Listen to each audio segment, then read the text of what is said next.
Hello everyone. तो आज की इस वीडियो में हम बात करेंगे सुप्रीम कोर्ट की एक रीसेंट जजमेंट के बारे में, जो कि एंटीसिपेटरी बेल अग्रिम जमानत के ऊपर है। सुप्रीम कोर्ट ने 29 जनवरी 2020 को इस पर अपना जजमेंट दिया था in the case of Sushila Agrawal versus NCT Delhi. The 5 जजेस bench of the Supreme Court delivered a significant verdict ruling that no time limit could be set और fixed while granting the anticipatory bail. अग्रिम जमानत देते वक्त कोई भी समय या कोई भी टर्म सुनिश्चित नहीं किया जा सकता।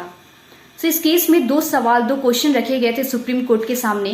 पहला ये था, whether the protection granted to a person under section 438 CRPC should be limited to a fixed period so as to enable the person to surrender before the trial court and seek the regular bail।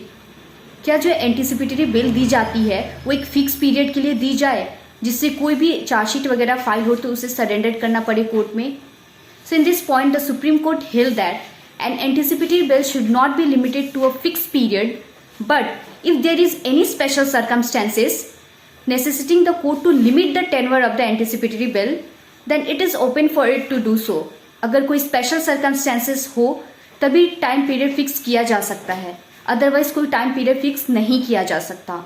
और दूसरा सवाल ये था, whether the life or the duration of the anticipatory bail should end at the time and the stage when the accused is summoned by the court।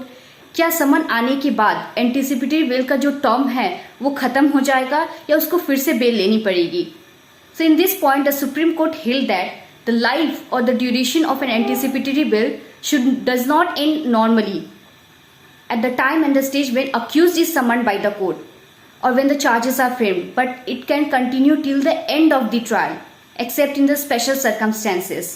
तो court ने ये कहा था कि जो अक्यूज को फिर से बेल लेने की ज़रूरत नहीं है, उसकी बेल कंटिन्यू रहेगी till the end of the trial के अंत तक और चार्जशीट फाइल होने के बाद भी। Thank you.